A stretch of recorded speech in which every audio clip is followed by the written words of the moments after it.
Terima kasih juga untuk Pak Dhani dan semua tim ibadah yang ada, yang sudah melayani dan selalu memberikan yang terbaik. Boleh nggak kita juga kasih tepuk tangan buat tim ibadah yang ada. Haleluya. Bapak Ibu Saudara sekalian, hari ini kita akan masuk di dalam seri khotbah Langit Terbuka di bagian yang kedua. Dan doa saya sementara firman Tuhan ini disampaikan, Anda nggak cuma dengar khotbah, tapi di dalam hati, dalam roh saudara Anda buka lebar-lebar, dan Anda terima dengan iman, ada langit terbuka, dan rain of blessing, hujan berkat itu tercurah dengan deras, dengan lebat di dalam hidup saudara. Amin. Ya, saya percaya selama bulan ini kita semua akan disegarkan dengan rain of blessing. Karena ada open heaven, karena ada langit terbuka.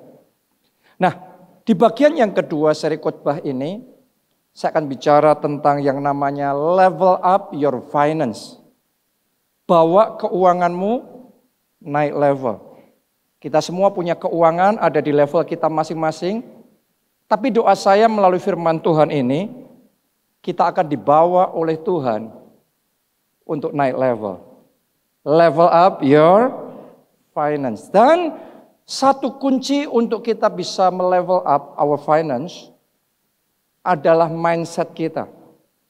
Ya, jadi urusan keuangan itu bukan sekedar urusan hati, bukan sekedar urusan roh, tapi juga bicara tentang urusan pikiran kita, mindset kita, pola pikir kita.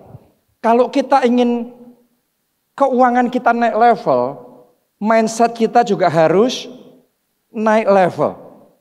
Yang setuju boleh katakan amin, saudara.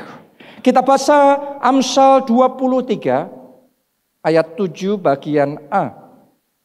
Alkitab ngomong begini. Sebab seperti orang yang membuat perhitungan dalam dirinya sendiri, demikianlah ia. Nah, di dalam Alkitab bahasa Indonesia ini kurang jelas karena maksudnya apa ya? Membuat perhitungan di dalam dirinya sendiri. Tapi saya bacakan versi KJV, King James Version, bahasa Inggris, ditulis begini.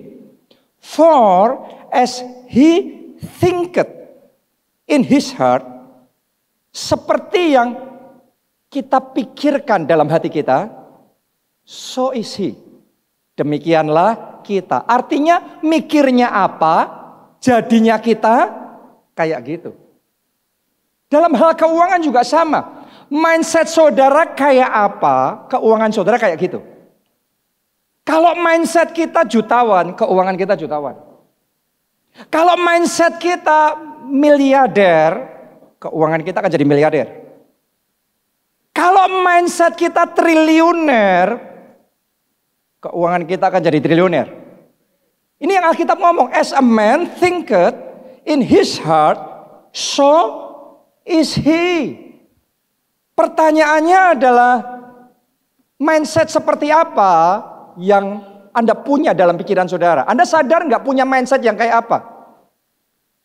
Karena sama-sama pekerjaan sama, bekerja di perusahaan sama, di tempat yang sama, tapi mindsetnya bisa beda loh.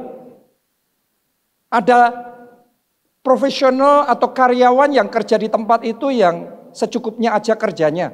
Pokok yang penting jangan sampai dipecat. Ada juga yang mindsetnya beda. Kalau kerja pokok bukan sekedar cari uang, tapi cari ilmu, belajar. Supaya jadi pinter, supaya ngerti gimana melakukan itu. Ada yang mindsetnya willing untuk kerja keras, bahkan beyond, lebih dari yang diharapkan. Sehingga akhirnya dia bisa mengalami kemajuan yang sama. Jadi pekerjaannya sama, tetapi dikerjakan dengan mindset yang berbeda. Dan trust me, percayalah saudaraku, hasilnya pasti beda. Pekerjaannya sama, mindsetnya beda, so is he. As a man thinketh in his heart, so is he. Itu tadi profesional. Pengusaha juga sama. Sama-sama mengerjakan bisnis yang sama. Ada di bidang yang sama. Tapi bisa dikerjakan dengan mindset yang beda. Ada pengusaha yang penting jalan seperti ini, tokonya, outletnya, usahanya jalan gini sudah happy, puji Tuhan, haleluya. Tapi ada pengusaha yang selalu akan berpikir dalam benaknya bagaimana untuk move forward, bagaimana untuk ekspansi, bagaimana untuk lebih maju lagi, bagaimana untuk gini, bagaimana untuk gitu. Bahkan dia mengalami kegagalan pun dia tidak menyerah. Berarti ada yang salah, belajar lagi dan meningkatkan lagi. Dan sampai akhirnya dia bisa melipat gandakan apa yang tadinya kecil, breakthrough jadi besar. Itu dijalankan dengan mindset yang beda sama sekali. Sama-sama punya tanah yang sama, aset yang sama, mindsetnya bisa beda. Ada orang punya tanah, cuma bingung mikirnya, ini bayar pajaknya mahal. Ada orang yang punya tanah yang sama, mikirnya dikelolanya, oh ya di kafling-kafling, dijual kafling tanahnya. Ada orang punya tanah yang sama, oh ya mikir, sekarang dibangun perumahan. Ada orang yang mikirnya lagi, beda lagi mindsetnya. Oh ini kalau dibangun perumahan gini saja sayang, ini harus dibuat begini, diperlengkapi dengan fasilitas ini, dibuat yang keren seperti ini. Sehingga value-nya jadi naik. Lokasinya sama, semuanya sama, tapi hasilnya akan berbeda. Dan Alkitab ngomong, as a man thinketh in his heart, seperti yang orang pikirkan dalam hatinya, demikianlah ia. Itu sebabnya saya, saudaraku, lebih dari sekedar mengagumi kesuksesan seseorang, tapi saya fokusnya biasanya mempelajari how he thinks, bagaimana orang itu berpikir, visionnya kayak gimana, strateginya kayak gimana, circle-nya dia kayak gimana, networking-nya kayak gimana, cara geraknya seperti apa. Kalau dia ngalamin problem segini, gimana untuk menyelesaikan problem itu. Jadi belajarnya adalah mindset-nya. Karena kalau kita dapat mindset-nya, kita juga akan bisa naik dengan jalan yang sama. Alkitab sudah ngomong, as a man thinketh, seperti yang orang pikirkan dalam hatinya, demikianlah ia. Jadi kalau firman Tuhan hari ini level up your finance, saya berdoa kita semua level up your mindset. Saya berdoa pikiran kita diurapi dan diberkati dan naik level. Tadinya pikiran jutawan jadi pikiran miliarder. Bahkan akan ada orang-orang di tempat ini Tuhan bawa jadi pikiran triliuner. Tuhan berkati saudara, Anda jadi berkat dan nama Tuhan dipermuliakan. Amin, haleluya. Jadi pikiran kita itu akan mempengaruhi jadinya hidup kita kayak apa. Kenapa? Karena segala sesuatu dibangun itu 2 kali. Oke, saya bacakan di dalam Kejadian 11 ayat yang ke-6. Segala sesuatu dibangun berapa kali tadi? 2 kali. Ditulis begini, dan ia berfirman, mereka ini satu bangsa dengan satu bahasa untuk semuanya. Ini tentang kisah pembangunan Menara Babel. Tuhan yang ngomong ini ya. Ini barulah permulaan usaha mereka. Mulai dari sekarang, apapun juga yang mereka rencanakan. Semuanya katakan rencanakan. Kalau rencanakan itu sudah jadi atau masih ada di pikiran? Masih di pikiran. Planning itu di dalam pikiran. Itu kerja yang pertama. Pembangunan pertama Menara Babel itu di pikiran dulu. Tapi tahukah saudara, Tuhan ngomongnya gini, mulai sekarang apapun juga yang mereka rencanakan, apa kata Tuhan? Tidak ada yang tidak akan dapat terlaksana. As a man thinketh in his heart, so is he. Seperti yang orang pikirkan akan jadi. Artinya Menara Babelnya belum dibangun, tetapi Tuhan sudah bisa melihat itu sudah jadi. Karena sudah ada di dalam pikiran mereka. Apa yang ada di pikiran saudara sekarang? Apa yang Anda pikirkan untuk 2025? Apa yang Anda pikirkan untuk keluarga saudara 5 tahun dari sekarang? 10 tahun dari sekarang? Doa saya semua pikiran yang negatif, semua gambaran masa depan yang buruk, yang jelek, semuanya dilenyapkan. semuanya digantikan dengan masa depan yang gilang gemilang dan penuh dengan pengharapan, impian-impian yang daripada Tuhan, visi yang besar, dan itu jadi. Tepuk tangannya pula yang paling meriah buat Tuhan kita. Oke? Jadi hati-hati dengan yang saudara pikirkan. Hati-hati dengan yang Anda lihat di dalam pikiran dan benak saudara terus menerus. Karena as a man thinketh in his heart, seperti yang orang pikirkan dalam hatinya, ia jadi gitu. Tempat ini dibangun 2 kali. Yang pertama dibangun dalam perencanaan dulu.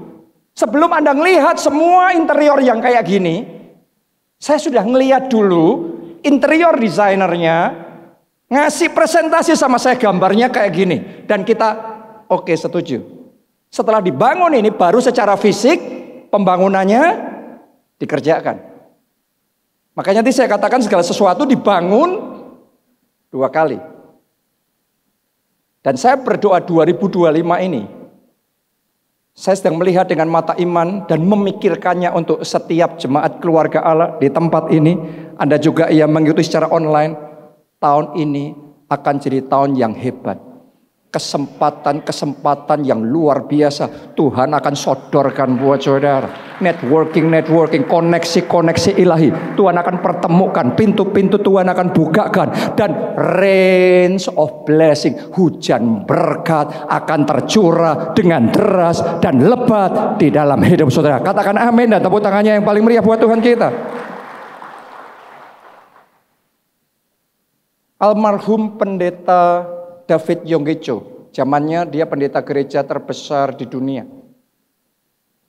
Jemaatnya masih beberapa orang saja pada waktu itu, tapi Tuhan memberi visi 3.000 jemaat. Itu yang dia lihat. Dan dia mulai ngerti cara kerja ini, dan dia mulai memikirkan, dia mulai mengimajinasikan, dan dia mulai membayangkan gereja dengan jemaat 3.000. Dia sangat menghayati itu. Dia ngomong, saya kalau berdoa bukan berdoa sebagai pendeta beberapa jemaat, tapi saya berdoa sebagai pendeta 3.000 jemaat. Itu iman saudaraku ya. Itu pikiran, sedang dibangun dalam pikirannya. Dia ngomong, kalau saya khotbah di hadapan beberapa orang ibu-ibu itu, saya khotbah seperti di hadapan 3.000 jemaat. Sampai dia bercanda juga, saya berjalannya kayak pendeta 3.000 jemaat. Saya hidupnya kayak pendeta 3.000 jemaat. Dan dia mempelajari cara kerja pendeta dengan 3.000 jemaat. Itu gak sama dengan cara kerja pendeta dengan 300 jemaat. Itu pasti beda cara kerjanya.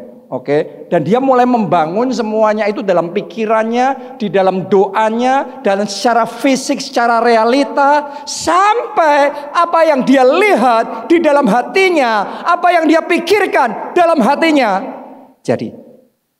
Pertama jadi 3.000 dulu di dalam benaknya. Berikutnya 3.000 jadi secara jasmani. Dan cara yang sama dia pakai dari 3.000 ke 10.000, ke 100.000, ke 1 juta jemaat. As a man thinketh in his heart, seperti orang pikirkan apa di dalam benaknya, jadi kayak gitu dia dalam hidupnya. Jadi hari ini saya berdoa kita semua pikiran kita di-upgrade, diperbesar, diperluas, dilipat gandakan, direnovasi. Saudara level up your mindset, dan tahun ini level up your finance. Biarlah tingkap langit terbuka dan Anda mengalami naik level secara keuangan di dalam kehidupan saudara. Amin. Karena kapasitas Anda menentukan aliran berkat yang Anda bisa terima. 2 Raja-Raja 4 ayat yang ke-6.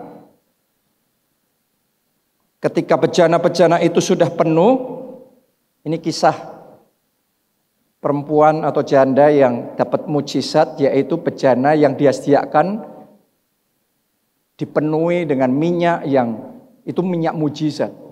Karena dia punyanya cuma sedikit minyak dalam buli-buli kecil.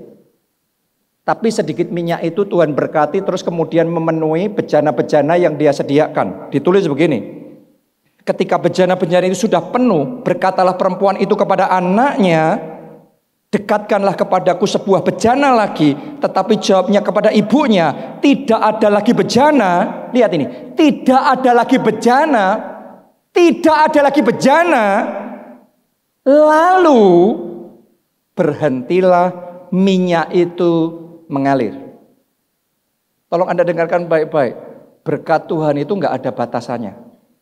Minyak itu mengalir unlimited, tanpa batas. Minyak itu hanya berhenti mengalir kalau bejananya habis. Artinya Tuhan berkatnya atas hidup kita itu tidak terbatas. Tuhan bisa memenuhi kita seberapapun banyaknya kapasitas kita. Pertanyaan saya, seperti apa? Kapasitas apa yang Anda punya dalam mindset saudara? Kapasitas cuma 1? Atau kapasitas 100, atau kapasitas 1.000.000, sejauh bejana pikiran yang Anda siapkan, Tuhan penuhkan. Dan saya mau nubuatkan saat ini, karena 2025 adalah the year of double favor. Saya berdoa untuk semua bejana yang Tuhan sudah penuhkan dalam hidup saudara. Tahun ini ada bejana yang baru, ada bejana lagi yang baru, ada bejana lagi yang baru. Sehingga semua bejana yang baru diisi lagi, ditambahkan lagi dengan blessing yang daripada Tuhan itu. Oke? Jadi jangan membatasi Tuhan dengan cara kita berpikir. Siapa di tempat ini yang mau dibawa Tuhan tahun ini untuk naik level secara keuangan saudara? 2025 ini secara keuangan di dunia akan ada banyak tantangan. Akan banyak gonjang-ganjing. Sekali lagi saudaraku, saya sampai tadi pagi waktu saya berdoa, Tuhan terus masih bicara lagi. Ayat yang sama. Berjalan melalui air, tapi tidak dihanyutkan. Berjalan melalui api, tapi tidak dihanguskan. Artinya tahun ini ada tantangan-tantangan yang kita harus hadapi. Ada peperangan-peperangan yang kita harus lewati. Anda tidak dihindarkan dari itu. Tetap melewati air, melewati api tantangan itu. Tapi Anda pegangan kuat sama Tuhan. Dan Anda akan saksikan, sementara 1000 lebah di kiri, selaksa lebah di kanan, tapi Tuhan tangannya akan pegang saudara. Anda akan berjalan melalui air, tidak dihanyutkan. Berjalan melalui api, tidak dihanguskan. Tantangan tidak akan merobohkan. Masalah saudara tidak akan mengubur saudara. Tuhan akan memberi Anda kemenangan. Amin. Bahkan tahun ini naik level. Tapi memang untuk naik level, setiap level ada ujian. Ada nggak di tempat ini yang sedang menghadapi ujian? Secara khusus, secara keuangan. Bulan ini kita bicara keuangan. Tapi tahukah saudara bahwa dari ujian keuangan itu Anda lulus, maka berikutnya tuaian berkat yang Tuhan akan berikan kepada saudara. Naik level up your finance. Melalui ujian itu justru Tuhan bawa lompatan besar. Di dalam pekerjaan, di dalam bisnis, di dalam keuangan saudara. Coba kita perhatikan ya anak-anak kita. Anak-anak kita itu setiap minggu ada tes, ada PR, ada ujian. Nanti setiap semester juga ada lagi ujian besar. Nanti di akhir setiap tahun ujian lebih besar. Dan kemudian di momen tertentu mereka akan benar-benar bisa naik level. Bukan cuma naik tingkat, tapi naik level bukan cuma kelas 1 jadi kelas 2, jadi kelas 3. Tapi dari SD pindah ke SMP, pindah ke SMA, pindah ke kuliah. Universitas. Oh, kiranya 2025 ini yang Anda alami bukan cuma naik tingkat, bukan cuma lulus tes, tapi Tuhan bawa saudara 2025 ini Anda pindah level, Anda mengalami yang belum pernah Anda alami sebelumnya, yang belum Anda pikirkan dan bayangkan sebelumnya. Tuhan kerjakan dalam hidup saudara. Karena itu kalau ada yang sedang menghadapi ujian, saya mau ngomong sama saudara, jangan mengeluh. Boleh nggak ngomong kiri kanan saudara? Jangan mengeluh ya. Jangan mengeluh ya. Kalau kerjaan sepi apa? Jangan mengeluh. Oke? Ya. Jangan mengeluh. Di tengah semua tantangan ini, doa. Yang amin baru 1, 2, doa. Doa. Di tengah semua tantangan ini, mikir. Belum ada yang amin kalau yang ini. Mikir. Jadi bukannya panik, bukannya stres, bukannya menggerutu, mengeluh, mikir. Karena akan ada orang-orang di tempat ini, di tengah semua tantangan yang kau alami, engkau banyak berdoa, banyak berpikir. Ayat hari ini, as a man thinketh in his heart, so is he. Kalau saudara punya pikiran miliarder, pikiran triliuner, ngalami tantangan gitu, mikir. Selalu ada jalan. Selalu ada jalan. Gak dibatasi dengan modal keuangan, gak dibatasi dengan keterbatasan dari skill, gak dibatasi dengan keterbatasan apapun. Pasti ada jalan. Kalau mikirnya pasti ada jalan, mindsetnya pasti ada solusi. Maka solusi ada. Kalau hanya karena nggak ada modal kita mikir nggak bisa, pikirannya kalau nggak ada modal sama dengan tidak bisa. As a man thinketh in his heart, so is he. Buat saudara memang kalau nggak ada modal nggak bisa. Tapi kalau di dalam benak saudara nggak ada modal tetap bisa, maka bisa. Tepuk tangannya boleh yang meriah buat Tuhan kita yang luar biasa. Bahkan kalau saudara mengalami kegagalan, sempat mengalami kegagalan, never give up. Amsal 24 ayat 16 berkata, sebab 7 kali orang benar jatuh, namun ia bangun kembali. Jadi kalau orangnya benar, kerjanya benar, pengusahanya benar, profesionalnya benar, 7 kali jatuh, ia harus bangun kembali. Itu baru benar. Kalau jatuh 2 kali, 3 kali, terus nyatanya gagal, terus mundur, berarti nggak benar.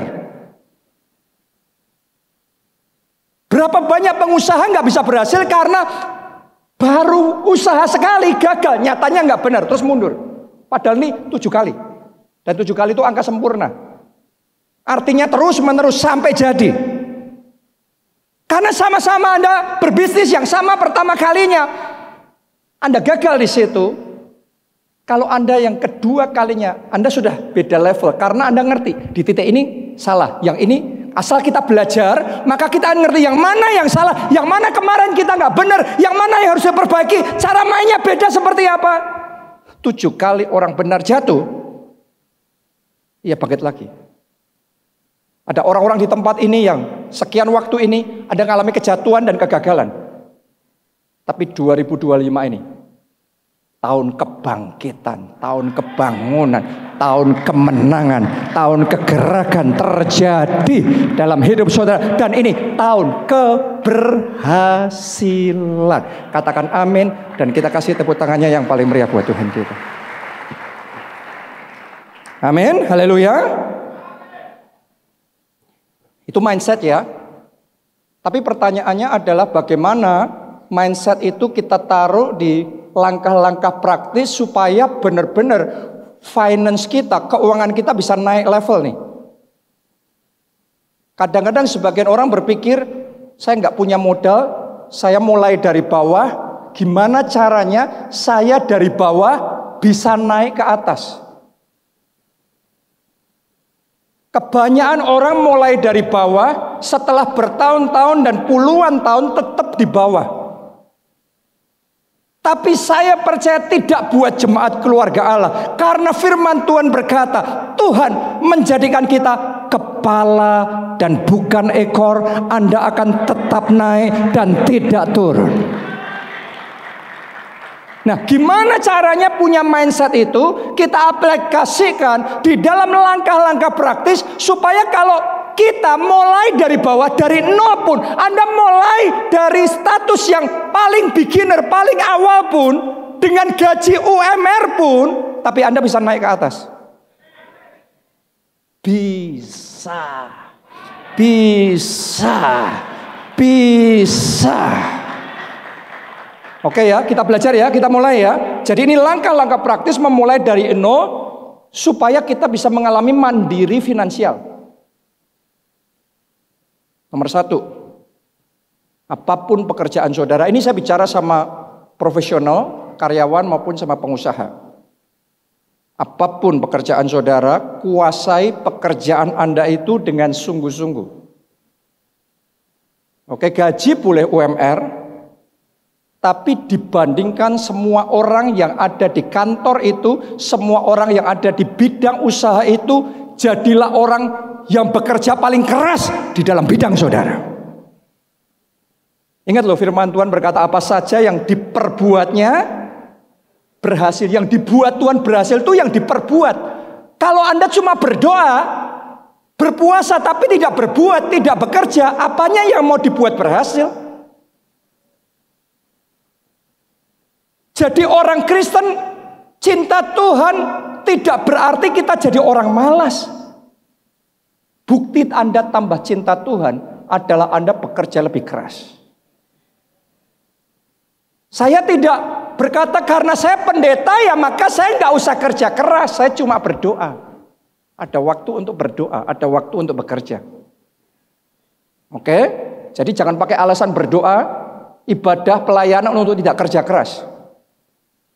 Saya berdoa jemaat di tempat ini orang-orang yang bekerja keras. Ini para pekerja keras, orang-orang yang bekerja lebih keras daripada orang-orang di sekeliling saudara, daripada orang-orang sekantor dengan saudara, daripada pengusaha-pengusaha yang lain yang ada di dalam bidang yang sama. Anda pekerja paling keras. Oh iya, itu menentukan itu. Anda nggak usah percaya sama guru-guru scam yang ngomong nggak perlu kerja keras. Itu nggak sesuai firman Tuhan. Oke, harus kerja keras untuk Anda menguasai bidang saudara. Terus bangun reputasi Anda jujur, Anda bisa dipercaya. Di kantor itu Anda posisinya boleh paling rendah, tapi Anda kerjanya paling keras. Anda pastikan Anda orang paling jujur yang bisa dipercaya. Uang dititipkan saudara, apapun yang dipercayakan sama saudara, orang bisa percaya.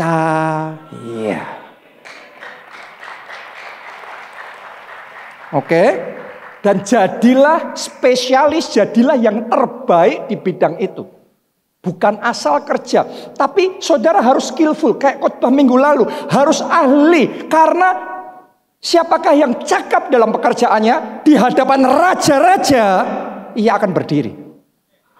Jadi Anda nggak boleh asal kerja. Jadi orang Kristen bukan asal buka toko, asal jualan barang. Anda harus ahli di dalam memasarkan. Anda harus ahli di dalam bidang saudara.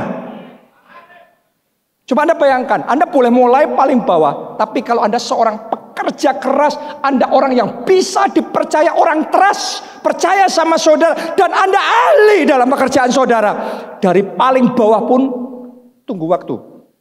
Tuhan akan bawa Anda tetap naik dan tidak turun. Saya ini seorang pemimpin saudaraku ya. Saya itu seorang pemimpin, dan seorang pemimpin itu selalu tertarik dengan yang jenis kayak gini. Anda boleh mulai paling rendah, tapi kalau Anda punya yang kayak gitu, Anda akan pastikan yang kayak gitu naik terus. Jadi jangan ngomong alasan bahwa saya mulai dari bawah maka nggak bisa apa-apa. No. Kerja yang paling keras. Minta tugas lebih lagi. Kaget nanti atasan saudara, wah, yang lainnya ngindarin tugas, Anda minta ditambahin lagi. Tapi memang harus mau repot, mau kerja paling keras, benar-benar bisa dipercaya dan Anda ahli di bidang itu, pasti naik itu. Pasti naik. Mau pengusaha, mau profesional, mau mulainya dari tengah, mau mulainya dari bawah, pasti naik. Oh, tahun ini Tuhan bawa Anda naik level. Oke? Jadi semua alasan rohani disingkirin ya. Jangan dipakai ya. Rohani harus rohani. Cari dulu kerajaan Allah dan kebenarannya. Semuanya ditambahkan kepadamu. Tapi dengarkan baik-baik. Bagian saudara harus Anda lakukan. Kerja keras. Bisa dipercaya. Jadilah ahli di bidang saudara. Itu poin pertama. Poin kedua. Investasi untuk skilling up. Upskilling. Kuncinya ini, upskilling. Kita ini saudaraku hidup di dunia yang semakin cepat perubahannya. Saudara sekarang ahli di bidang saudara. Nanti beberapa waktu nggak lama ada perubahan teknologi, ada perubahan selera, ada perubahan orang kepengennya gimana, nanti berubah semuanya. Dan yang dibutuhkan sekarang ini satu kemampuan, yaitu kemampuan untuk bisa terus belajar skill yang baru. Kalau Anda mengandalkan skill zaman Anda SMA dulu, zaman Anda kuliah dulu, sekarang Anda sudah 10 tahun bekerja, bisa dipastikan Anda ketinggalan. Jadi harus upskilling, skillnya harus diangkat lagi. Dan akan ada bidang-bidang yang baru yang gak diajarkan di kuliah, di sekolah kita harus belajar sendiri. Kita harus belajar cari cara gimananya, kita bisa belajar sendiri untuk kita bisa maju di bidang itu. Kadang bisa belajarnya gratis, kadang harus bayar. Makanya tadi saya pakai ngomong investasi. Mau investasi uang, investasi waktu, tapi harus upskilling. Harus belajar skill-skill yang baru, terus-menerus pengetahuan yang baru. Jangan mandek, jangan berhenti. Karena kalau berhenti, situasi sudah berubah, Anda pasti ketinggalan. Pemenang kemarin, hari ini bisa pecundang. Kalau berhenti belajar. Dan sekarang ini semakin dimudahkan dengan perkembangan AI. Betul apa tidak? Artificial Intelligence. Saya dorong semua jemaat keluarga Allah belajar AI. Jangan membiarkan diri saudara dikecilkan dengan pemikiran-pemikiran. Wah ini nanti antikris apa-apa. Oke. Teknologi adalah sarana netral yang bisa dipakai untuk hal yang baik maupun hal yang jahat. Pakai teknologi yang ada untuk memajukan saudara. Setiap hari saya pakai AI, setiap hari saya kerja dengan AI. Saya belajar dengan AI. Banyak hal yang baru yang saya pelajari tiap hari. Saya pakai ChatGPT, tiap hari saya ngomongan, saya tanyain macam-macam, terus pelajarin terus banyak hal. Ini gimana, kalau ini begini. Itu ngerjain, ngerakit di pikiran dulu. Karena as a man thinketh in his heart, so is he. Untuk menjadikan sesuatu, kita merakit, kita membangun di sini dulu. Dan itu belajar tiap hari. Karena ada banyak detail yang kita nggak ngerti. Ngerakit itu bukan cuma secara fisik. Buat kursi kayak gini bukan cuma secara fisik. Ngerakit di pikiran dulu. Nanti bentuknya nggak lurus. Nanti ada curve-nya begini. Nanti warnanya ini dicocokkan sama ini. Oh ini warnanya nggak cocok. Diganti yang begini. Oh ini nanti kekuatannya yang bawah kurang. Perlu ditambah yang seperti ini. Oh ada skrupnya yang begini. Itu ngerakit dalam pikiran. Dan itu butuh tiap hari. Dan kita butuh belajar terus menerus. Anda pakai teknologi untuk belajar, membantu Anda belajar dengan cepat. As a man thinketh in his heart, so is he. In his heart tuh dalam hati itu maksudnya gini. Kita mikirin tuh di pikiran, tapi kalau mikirnya nggak sekilas, mikirnya terus menerus. Yang kita pikirkan dalam pikiran masuk ke hati. Benar apa tidak? Kalau orang sudah pekerja keras, bisa dipercaya, ahli di bidangnya, dan terus upskilling. Anda mau mulai dari yang paling nol, paling bawah, Anda tetap masuknya paling atas nanti. Pasti bisa. Amin. Dan kalau sudah kayak gini, ini sudah garanti Anda akan maju, pasti naik. Dan kalau sudah naik, next berikutnya belajar mengelola keuangan dengan bijaksana. Masalahnya itu seringkali bukan kita nggak diberkati Tuhan, tapi kitanya yang belum belajar mengelola keuangan dengan bijaksana. Karena itu terhadap anak-anak saya punya 3 anak, 3-tiganya saya ajarin cara mengelola keuangan yang paling sederhana dulu. Saya kasih sama mereka uang saku, mingguan, bulanan, dan mereka nggak boleh cuma terima uang. Harus mencatat, punya pembukuan. Sampai hari ini saya masih mencatat. punya pembukuan, punya catatan. Mungkin nggak pakai kertas lagi ya. Kalau anak-anak saya masih pakai, saya beliin di toko buku, buku accounting, pembukuan, dicatat. Oke, saya kasih seminggu sekian, nanti pengeluarannya untuk apa aja harus dicatat. Itu basic keuangan. Anda nggak tahu apa yang terjadi di dalam keuangan saudara, gimana mau mengevaluasi, gimana Anda tahu keuangan saudara sehat apa tidak. Taunya terima gaji hari ini, nanti baru setengah bulan gajinya sudah hampir habis, pusing. Terus nggak tahu kok cepet banget habis. Lah, sederhana. Nggak tahu mengelola keuangan butuh pencatatan. Lihat saudaraku, orang yang nggak punya catatan biasanya di low level keuangannya. Tapi perusahaan yang top level itu biasanya selalu punya catatan. Bahkan catatannya disimpan masih tahun lalu masih ada, 5 tahun yang lalu masih ada, sekian tahun yang sebelumnya masih ada. Dirapikan semuanya. Jadi yang punya manajemen keuangan yang lebih baik, yang level up their finance. Tapi kalau gampangin, nggak butuh Loh, karena uangnya masih sedikit. Saudaraku, kita tidak perlu kaya untuk mulai mengelola keuangan kita. Justru sebaliknya, kita harus mengelola keuangan kita. Nanti Tuhan akan berkati kita. Oke? Basic keuangan banyak orang nggak ngerti. Mencatat. Pastiin tidak lebih besar pasak daripada tiang. Jangan lebih besar pengeluaran dari pemasukan. Penghasilan saudara 100 juta pun, kalau pengeluaranmu 200 juta, ya pasti bangkrut. Banyak orang common sense saja nggak ada. Dan di Jakarta mungkin orang gaji 100 juta, pengeluarannya 200 juta. Sangat mungkin itu. Makanya banyak yang mengalami kesulitan keuangan. Bukan karena nggak diberkati, tapi karena nggak tahu bagaimana mengelola keuangan. Jadi belajar untuk bisa mengelola keuangan dengan baik. Yang keempat, mulai menabung untuk beli rumah. Saya tahu banyak di sana yang ngomong bahwa belum tentu beli rumah itu perlu. Karena nanti kalau kita investasikan hasilnya sekian. Terus kalau kita beli rumah kenaikannya cuma sekian, kita rugi, ketinggalan di perbedaannya nih, hasilnya sekian sama rumah kenaikannya cuma sekian, rugi. Saya tahu itu.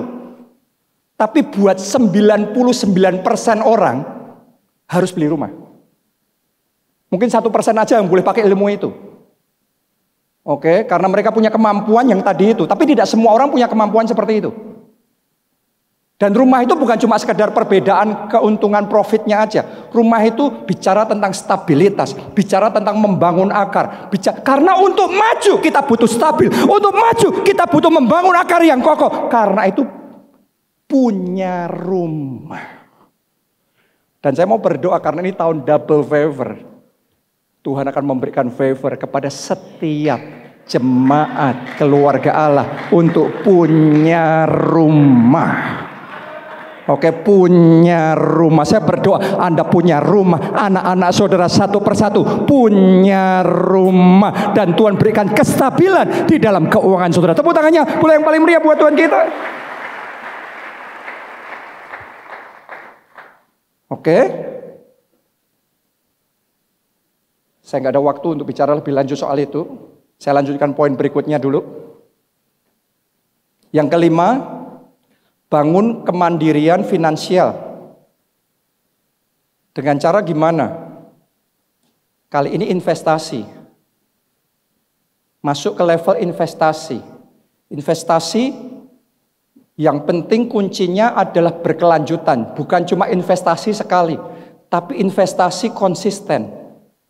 Dan juga diversifikasi. Ya, saya bisa bukain ayat-ayatnya, tapi saya juga nggak punya waktu. Kalau saudara tahu bagaimana berinvestasi dengan benar, mungkin suatu hari kita akan belajar ya gimana investasi dengan benar, maka saudara akan sampai di satu titik.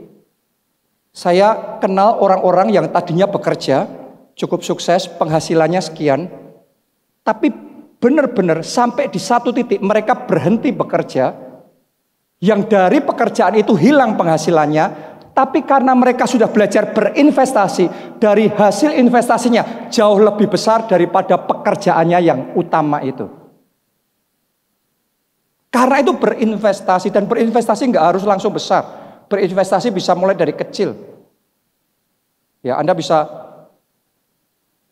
beli emas, Anda bisa beli saham, bisa beli reksadana. Saya nggak punya waktu untuk itu. Tetapi Anda harus bisa menatanya dengan benar, dengan kokoh, bukan cuma ngejar keuntungan besar. Karena banyak orang pokok maunya 10x hari ini, 100x hari ini, kolaps semua habis. Maunya cuan langsung besar. Yang mau cuan langsung besar itu ceritanya kalau lagi cuan besar. Kalau sudah rugi habis, dia diam, saudaraku. Percaya saya. Oke, jangan percaya yang gitu-gituan. Oke. Anda tata keuangan dengan benar, apa yang Alkitab ajarkan, berjalan dalam langkah-langkah yang kokoh, solid keuangan saudara, dan Anda akan tersenyum saat dunia gonjang-ganjing, krisis macam-macam. Anda akan duduk manis tersenyum karena Anda tahu ada Tuhan yang menopang hidup saudara. Ada keuangan yang solid, yang fondasinya kuat, yang sudah Anda bangun bersama dengan Tuhan. Oke, jadi ditata dengan benar. Ya, kapan-kapan kita akan belajar khusus tentang hal itu. Jadi kita ngerti gimana untuk membangun itu dengan benar. Saya nggak punya waktu karena masih banyak poinnya nih. Yang keenam, jadi berkat bagi orang lain. Karena janjinya Tuhan buat Abraham dan keturunannya, kita diberkati. Anda percaya nggak Tuhan janji sama saudara, engkau diberkati? Diberkati saudara, diberkati saudara. Tapi janji Tuhan gak berhenti di situ saja. Janji Tuhan juga kita jadi berkat. Anda jadi berkat, Anda jadi berkat, Anda jadi berkat. Sampai seluruh kaum di muka bumi terima berkat melalui hidup kita. Kita belajar level up your finance. Membawa keuangan kita naik level. Bukan hanya untuk diri kita sendiri, tetapi untuk kemuliaan Tuhan. Untuk jadi berkat. Kalau Anda nggak setuju dengan itu, Anda nggak sevisi sama Tuhan. Karena promisnya Tuhan, visinya Tuhan, kita diberkati, kita jadi berkat. Semua orang, sebanyak mungkin orang terima berkat melalui hidup kita. Jadi berkat. Amin. Nah, yang tadi itu saya bicara untuk profesional, tapi juga pengusaha. Oke, sekarang next levelnya, ini pindah level nih khususnya untuk pengusaha nih. Gimana kita bisa membangun bisnis dari 0 sampai sukses? Saya mulai ya. Yang pertama, mulai dengan visi yang besar. Karena as a man thinketh in his heart, so is he. Jadi kalau Anda memulai bisnis saudara dengan pikirannya, visinya kecil, nanti jadinya ya segitu terus. Mau 5 tahun, mau 10 tahun ya segitu aja. Tapi dari awal kalau saudara sudah visinya besar, nanti awalnya kecil, tapi kemudian Tuhan bawa jadi besar. Kayak bangun rumah juga sama. Bangun rumah mesti didesainnya dari awal, ini mau berapa besar, mau berapa tingkat, berapa lantai, kamarnya berapa. Diawali dengan visi, diawali dengan gambaran. Pertanyaan saya, saudara sudah belum punya visi untuk bisnis saudara 10 tahun ke depan seperti apa, 20 tahun ke depan seperti apa? What do you see? Dibawa kemana ini? Banyak pengusaha yang setiap hari berbisnis, tapi ditanya 5 tahun lagi kamu bawa kemana bisnis kamu? Yang kayak gitu berarti belum punya gambaran apapun. Yang gambaran ada di benaknya ya itu aja yang dia jalani itu. Makanya ya jadinya kayak gitu, nggak akan ada perubahan. Perubahan dimulai dari kita mikir dulu, ngerjain dulu di dalam pikiran kita. 5 tahun ke depan jadi kayak gini. Karena itu tiap hari mikirnya kayak gitu terus, gimana nyampe ke situ, dan kerja fisiknya juga gimana sampai di situ. Dimulai dari apa? Visi. Punya visi yang besar dalam hidup saudara. Yang kedua, kalau Anda pengusaha, temukan masalah untuk dipecahkan. Karena esensi dari bisnis itu bukan kita dapat uang. Esensi dari bisnis itu gimana kita solving the problems. Apa yang orang butuhkan, apa yang orang lain inginkan. Bisa dimulai dari, oh ya orang butuh kesehatan, oh ya orang butuh. Tapi sama-sama nanti banyak jasa yang tersedia, banyak yang menyediakan itu, banyak orang yang komplain. Nah Anda pengusaha harus pintar dengerin komplain. Pintar dengerin komplainnya orang, pintar dengerin masalahnya orang yang gak terselesaikan dengan solusi yang dikasih orang lain. Anda kasih solusi lebih baik. Anda kasih layanan yang lebih benar, produk yang lebih menjawab kebutuhan mereka dari mendengarkan apa? Komplainan orang lain itu.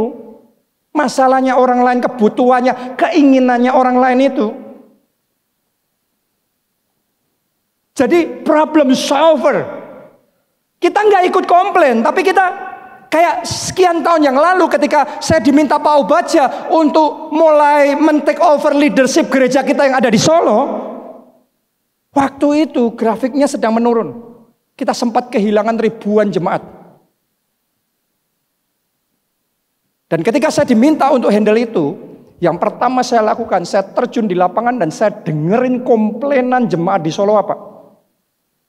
Dan saya catat di handphone saya, daftarnya satu persatu saya catat semuanya. Dan itu daftarnya panjang sekali. Saya dengerin tuh.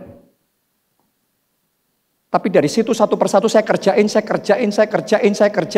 selesaiin, saya kasih solusi, saya buat perubahan, saya buat begini, begitu dan lain sebagainya. Sehingga menjawab kebutuhan. Dari menjawab kebutuhan, tiba-tiba yang tadinya grafiknya turun terus. Sampai di satu titik berhenti penurunannya. Sampai di satu titik turn around, mulai naik. Dan terus tetap naik dan tidak turun. Intinya menyelesaikan masalah. Saya berdoa Tuhan berikan hikmat kepada setiap orang di tempat ini. Hikmat untuk menyelesaikan masalah. Tepuk tangannya yang meriah buat Tuhan kita. Yang ketiga, fokus pada pembelajaran cepat. Nah pengusaha itu gini saudaraku, jangan nunggu sempurna dulu baru mulai gerak. Dalam bisnis seringkali Anda harus berani maju dulu sambil belajar. Nanti ini salah gini, ini kurang gini. Gak apa-apa, sambil jalan kita terus perbaiki dan kita tingkatkan. Banyak orang salahnya nunggu sempurna dulu tapi gak mulai-mulai, ketinggalan kereta. Fokusnya tuh di learning curve-nya, fokusnya tuh di kurva belajarnya. Semua orang untuk sukses itu ada kurva belajarnya. Dari gak ngerti apa-apa sampai jadi ahli itu ada kurva belajarnya. Benar nggak? Dari nol sampai jadi ahli ada kurva belajarnya. Dan di situ kita belajar satu persatu terus secepat mungkin tiap hari. Terus belajar terus sampai jadi ahlinya. Dan jangan nunggu jadi ahli baru jadi pelaku. No, kerja dulu, jalan sambil terus belajar. Tingkatkan dari waktu ke waktu, terus naik terus.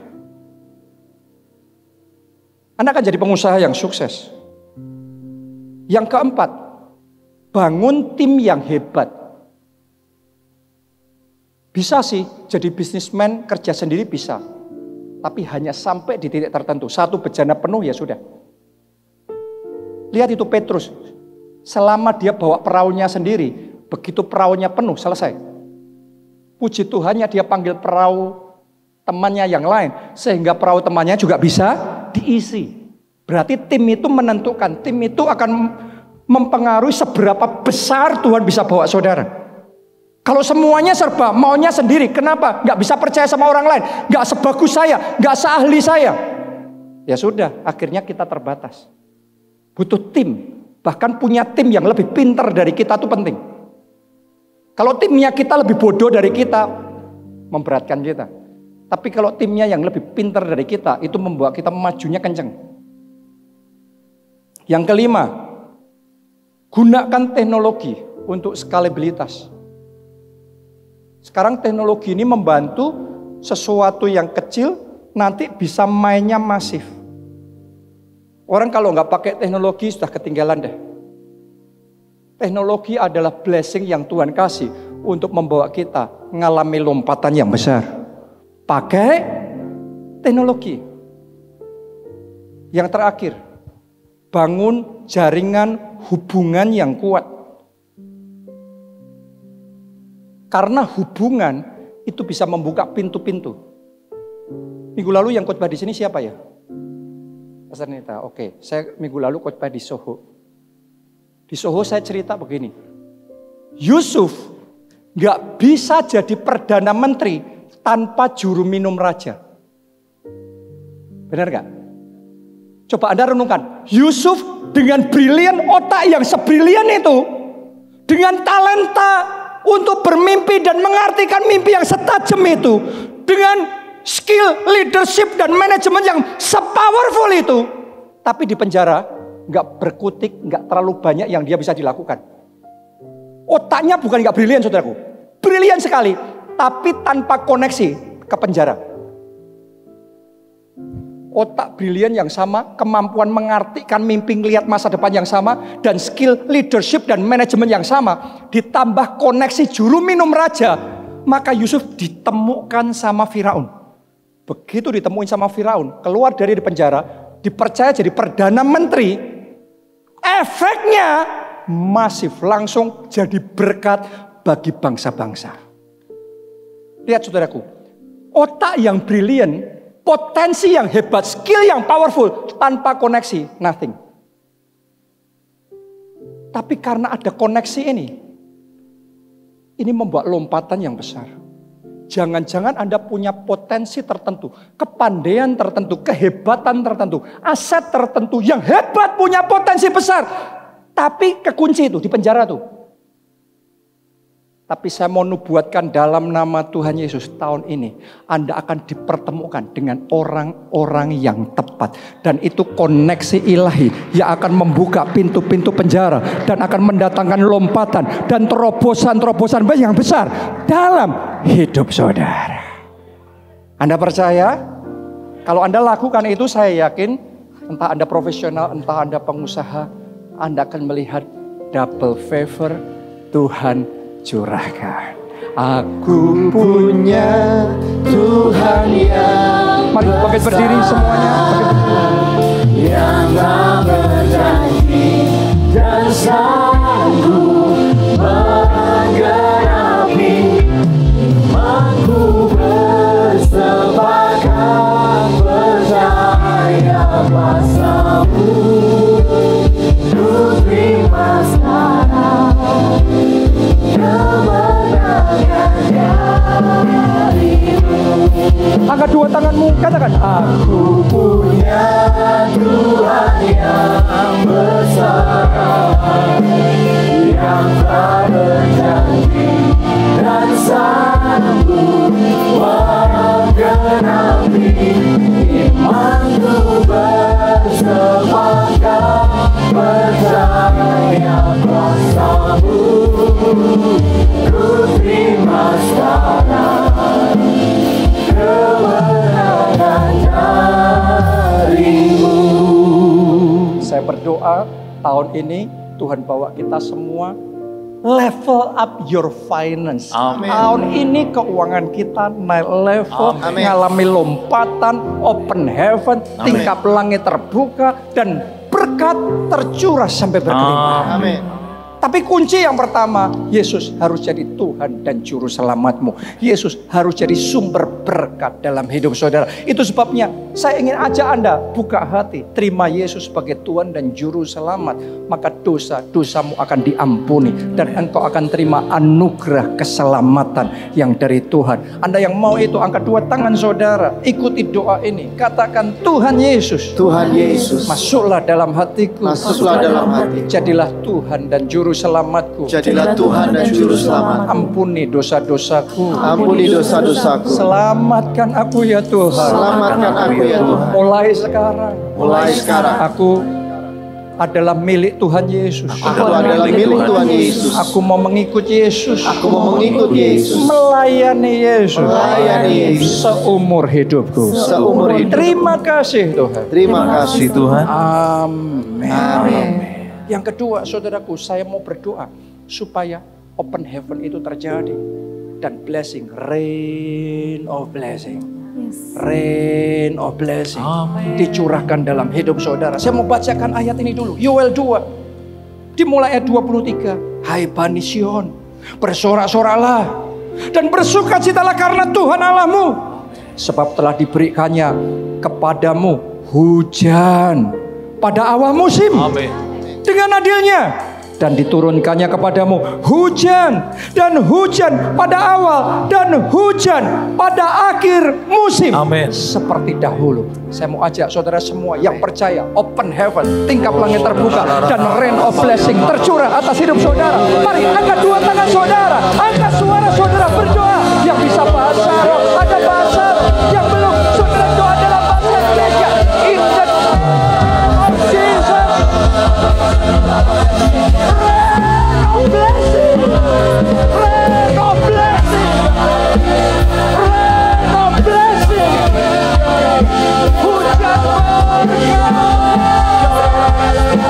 hujan berkah, rain of blessing, rain of blessing. Hujan berkah tercurah. Aku punya Tuhan yang besar, yang telah berjanji dan sanggup menggenapi imanku bersepakat percaya kuasa-Mu. Ku terima sekarang kemenangan. Yang terakhir, mari yang terbaik, lambaikan dua tanganku, katakan aku punya Tuhan yang besar, yang tak berganti dan sanggup menggenapi imanku bersepakat percaya kuasa-Mu. Ku terima sekarang kemenangan darimu.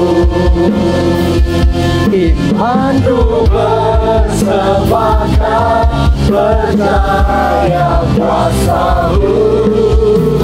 Ku terima sekarang